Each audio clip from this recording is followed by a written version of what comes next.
All right, DC circuits, experiment 16, RC circuits and transient response. All right, the first part, a charging network of parallel capacitors. All right, we have the same apparatus as the last experiment. We're going to use a DC power supply at 12 volts.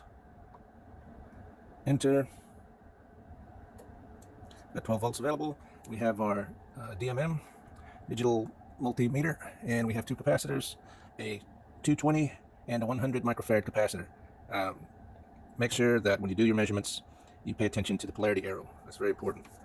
So this is basically what we want to do. We want to measure a 100K that we're going to use in this circuit, 100K resistor, that capacitor, and use a switch to apply voltage to it. So in order to make that measurement, let us use this fluke meter. Some of the fluke meters, like this one, have a capacitance measurement. For the capacitors, we'll use that. And you have to use the function key. All right, so it's in the capacitor measure. And let's see. So we see our arrow. We have our negative. We have that's our DMM. There we go. And the larger capacitor is 219 microfarad. So we take that out. We get the smaller one. We observe the polarity. And we have 98.6. So 98 microfarad, 0.6. Let's take these out. We don't need this anymore. Now let's make an exact measure of the resistor. So let's put this on ohms. No polarity on the resistor. And we have 100,130. So it's a 100,130. So it's a 100K resistor, 100 kilo ohm resistor. See, the scale is in mega ohms, so it's a tenth of a mega ohm, right? You understand that? But tenth of a, so just pay attention to that. Don't get your units wrong. So next we want to construct this network. So we've got our power supply set up. We've got a proto board. Take these out. Let's put these aside. There's our proto board, and let's assemble the circuit. All right, I saved us some time to build the circuit. If you see that the polarities are pointed down to the negative, I just used this top bus, this red bus, and put both of the circuit elements at that same wire.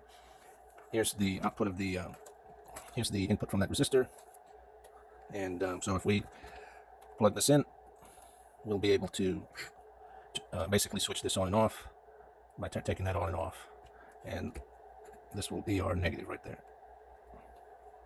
So the idea, we have the circuit set up. We'll use a watch and record the value across the capacitor at the time intervals appearing in table 16.2. So we've got a little bit of a table that we're going to use, and we just have to very carefully record all these values over time by turning this on and switching this on and off. All right, so here is a watch of sorts. And let's go at it. So we want to measure, let's look at it. So if you understand, those two capacitors are in parallel, so they add up to 100 plus 220, 320. So they're all connected together, so their combined capacitance are much larger than, let's say, the single capacitors by themselves. So we're going to make sure one side and the other. Let's change this back to, we're going to measure voltage. Now, should have done this, but let's do this just to make sure that these are discharged.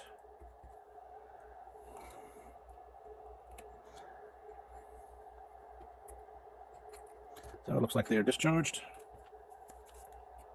All right, so let's see. There's our timer. So you can see we're in millivolts, very small voltage. It's actually charging up a little bit, but nothing significant. So we got this ready to go. Set it at 12 volts. Let's keep this going. And all right, well, let's see if we can do it. Got this ready to go.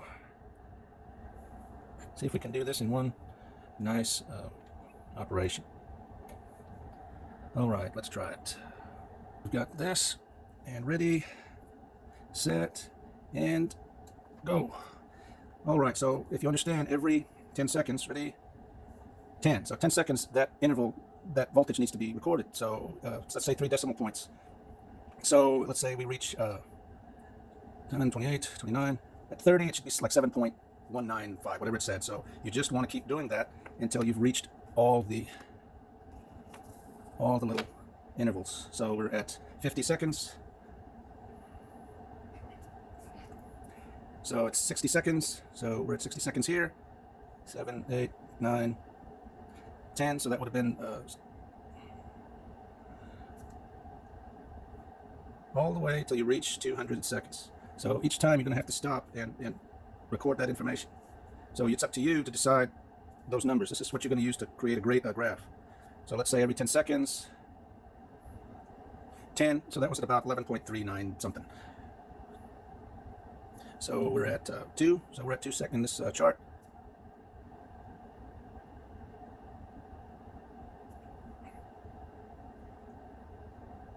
So 20 seconds would have been somewhere around 11.65 something. You need 3 decimal points.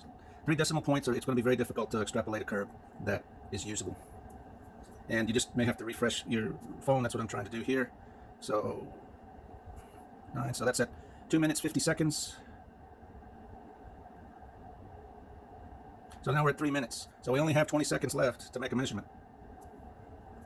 So at 10 seconds, it was 11.792. And the last one at 3:20. So you would expect something near 11.800, whatever the last number is. Now it's still climbing, but it's not a linear graph. It's a capacitor curve. So let's just keep that in mind. And let's go ahead and power it. So on that last experiment, we were basically looking at this charging relationship of the capacitor. And at that experiment, we stopped at about a little over the 6 volts. So you can see graphically that relationship is not linear. Capacitor has, this is a normal curve for a capacitor. Discharge, charge, discharge, charge and discharge relationship. All right, part 3, we need to build a new circuit. We want to measure those 3 components, and we want to measure the capacitor. So let's look at that. All right, so the first thing we want to make sure is we change our voltage, because we have 16 volts. That was 12 volts, so let's see, channel 1, VSET 1, 6, enter, 16 volts, all right.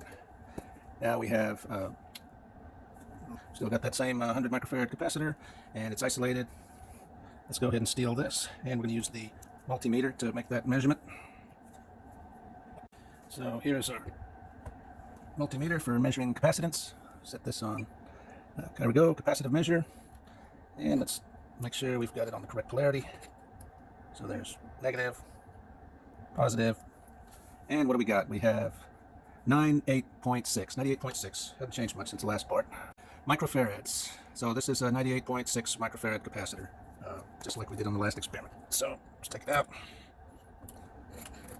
So to assemble that circuit, we need to measure the other components.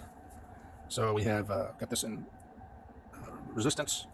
So let's remeasure just in case. Let's measure, that's the 100K that we used in the last experiment. Let's just double check. So it is 101.30 ohms. So it's 100K ohms, but use exact 100.130 ohms. So we've done that. We've got a new. So now we do the 100K, which is the second 100K. So let's put that one into the circuit and to at least measure it, and then we'll put it in the circuit. So. And we've got this locked. Let's turn it back on. Okay.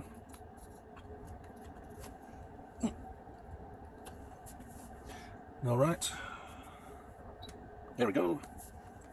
And so that is the second 100K, but it exactly is 100.520. 100.520 ohms. That's the exact measurement. All right, so let's measure the other components. And here's a 47K that magically appeared. That is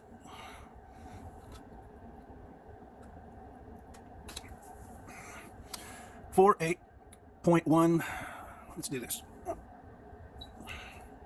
So that's a 48K resistor, but we want to be accurate as possible. So 48204 ohms. 48204 ohms. So it is a 48K, but use the exact measure. Now that we've measured all the parts, now that we have the voltage set on the meter, so now we need to proceed and build it. So that, if you're following in your lab book, that's what you need to be doing. So we've got this capacitor there. We have the negative pointed down to what should be our ground at one point. And so this is our 100K that we have there. So the 100K goes along this bus here on the ground, and it's going to go, oh, let's just put it somewhere in the board, now that we know how these boards work. And then we need this one. This is the 47000 ohms, so that goes here. And we're going to have to put a switch between here to turn this on and off, so we'll put that there for right now. And then reestablish the connection here.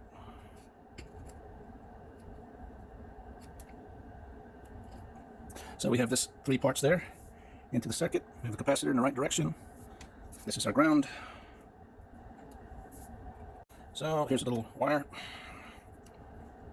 that goes into our network, and we're just going to change this into volts, DC volts. All right, so let's we don't have this connected yet. Let's see if there's any voltage on this capacitor. There shouldn't be, but you know, through osmosis it tends to charge itself up. I zeroed it out, and we're going to apply 16 volts. And so let's go ahead. We don't really need the switch. Let's just put it in there, and just make sure a little charge. Don't do this when the power supply's on. Be a nasty experiment. Okay, let me turn. All right, capacitor's discharged. So when we close this switch, we're gonna power that up, and right at T9, almost 10 seconds, we're gonna measure power. So here's our timer, and let's give it a shot. And 1, 2, 3, 4, 5, 6, 7, 8, 9. So let's just use that data. We have 4.980. How about that? 4.8. Oh, I'm sorry, 4.98. 4.98.